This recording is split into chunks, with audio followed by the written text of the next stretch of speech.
बिस्मिल्लाहिर्रहमानिर्रहीम। अज़ीज़ तलबा तालिबात अस्सलाम वालेकुम। आज हमारे पास जो किताब है वो है सरीर खामा 8वीं जमात के लिए, और इस किताब के सबक मोहब्बत का असर का आज इंतखाब किया गया है। और इस सबक को तहरीर किया है, इसके मुसन्निफ़ हैं ज़हूरुल हसन डार। और इस सबक में जो हम आज मुताला करेंगे वो हम नेकी और बदी के रवैयों का मुताला करेंगे, और हम सीखेंगे कि नेकी और बदी का रवैया अगर अपनाया जाए, इख्तियार किया जाए, या वो लोग जिनके अंदर नेकी की खुसूसियात ज़्यादा होती हैं, या वो लोग जिनमें बदी के असरात पाए जाते हैं, उनकी ज़िंदगी किस तरह से गुज़रती है, या वो दूसरों की ज़िंदगी के ऊपर किस तरह से असरअंदाज हो सकते हैं।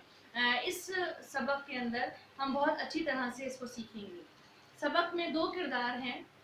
एक किरदार नेकी का है और दूसरा किरदार जो है वो बदी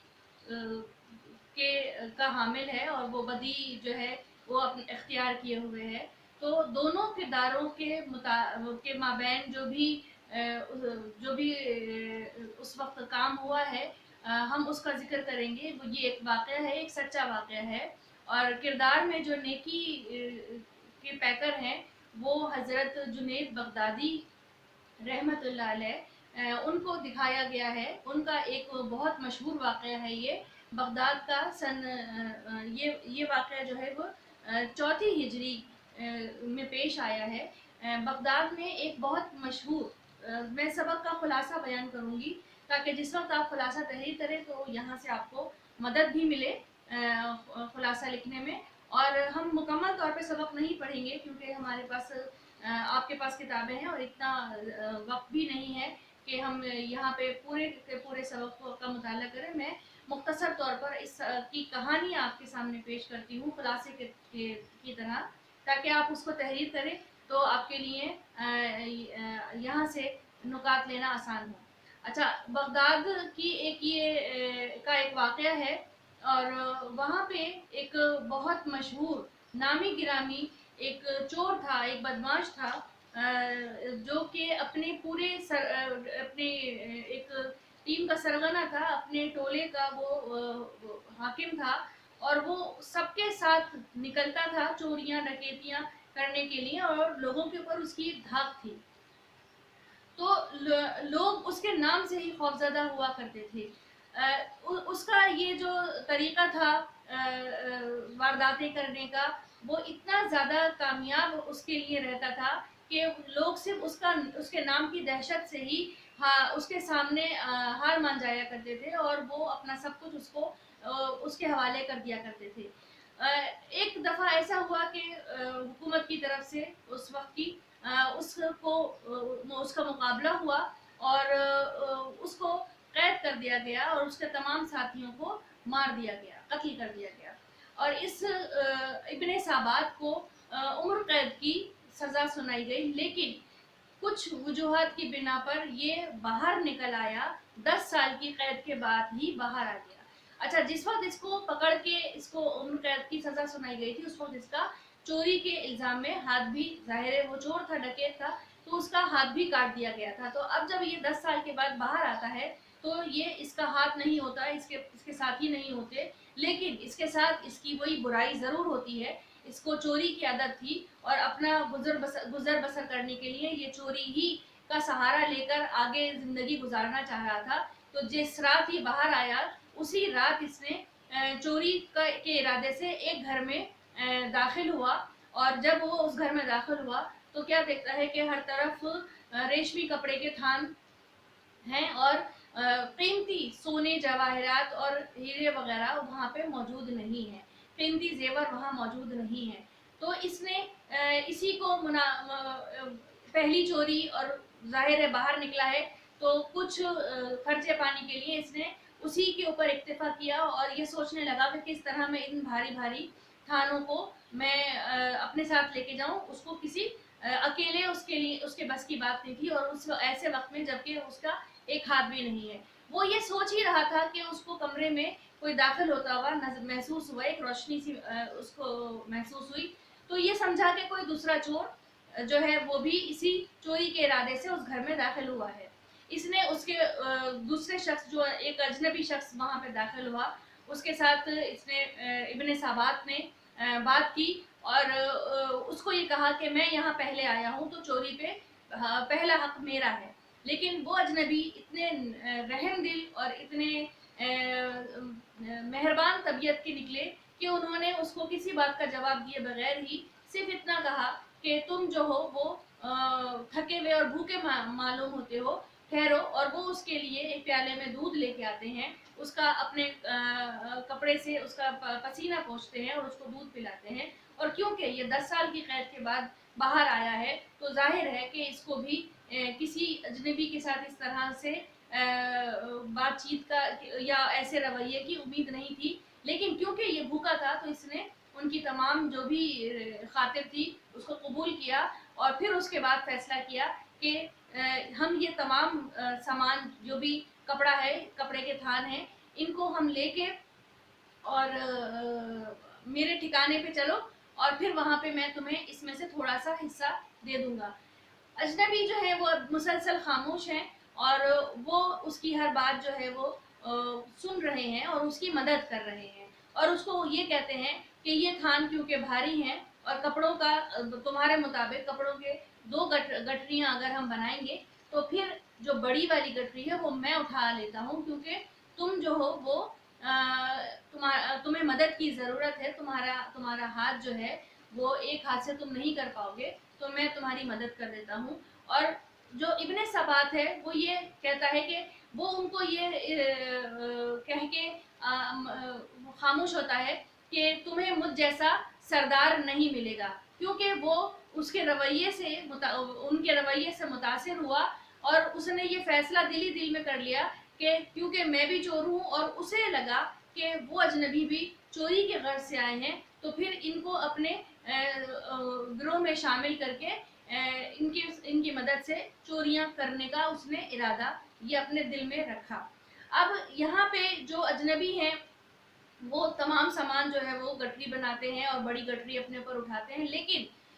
क्योंकि वो उम्र में बड़े हैं, कमज़ोर जिस्म है, तो उनसे इतना वज़न उठाया नहीं जा रहा और वो धीरे धीरे धीमे धीमे कदमों से वो उसका सामान उठाते हुए आगे बढ़ते रहते हैं, उसके जो उसका ठिकाना है उसकी तरफ चलते हैं। और रास्ते भर इब्ने सबात उन्हें बुरा भला कहता है और ये उनको धमकाता भी है और उनको गलत अल्फाज में उनके साथ बात करके चलता रहता है और अपने ठिकाने पे पहुंच के उनको उस सामान में से थोड़ा सा हिस्सा देने की कोशिश करता है। तब जाके वो अजनबी जो है वो उस वक्त उससे मुखातिब होते हैं और कहते हैं कि मुझे इस हिस्से की ज़रूरत नहीं है, क्योंकि तुम जिस घर में चोरी के गर्ज से गए थे वो घर मेरा था और जो ये सामान हम यहाँ पे तक लेके आए हैं ये सामान भी मेरी मिल्कियत है। तो वो बड़ा हैरान होता है ये सोच के और उसके जहन में सारी ये बातें आती हैं कि इन्होंने पूरा मेरा मुस्तकिल साथ दिया, ये चाहते तो मुझे पकड़वा सकते थे और मैं दोबारा जेल चला जाता और मैं दोबारा कैद हो जाता, इन्होंने ऐसा क्यों नहीं किया। और फिर उसके बाद वो अजनबी जो है वो ये कह के चले जाते हैं कि तुमने मेरा घर तो देख लिया है, मेरे घर के दरवाजे तुम्हारे लिए हमेशा खुले रहेंगे। तो वो उनसे पूछता है कि आपने मेरी मदद क्यों की, तो फिर ये कहते हैं कि क्योंकि तुम मेरे घर उस वक्त मेहमान थे तो मुझ पे ये लाजिम था कि मैं तुम्हारी खातिर करूं और मैं तुम्हारी तमाम जो गर्ज है उसको पूरा करूं। ये उन्होंने अपने लिए इस तरह के उसूल बनाए हुए थे। ये कह के अजनबी चले जाते हैं और उनके ये अल्फाज इब्ने सबात के को हिला देते हैं। इब्ने सबात परेशान हो जाता है कि जेल से वापस आके पहली ही रात जब उसने बुराई की तरफ कदम बढ़ाना चाहा तो उसको ऐसे शख्स के साथ का सामना करना पड़ा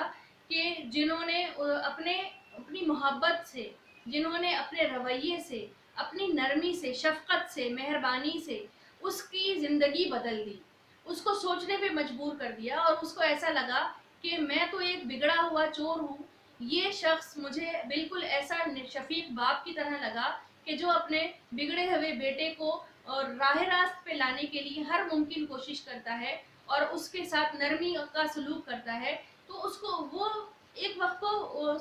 وہ یہ سوچنے پہ مجبور ہو گیا کہ شاید ابن ثبات غلط ہے، شاید ابن ثبات غلط انداز میں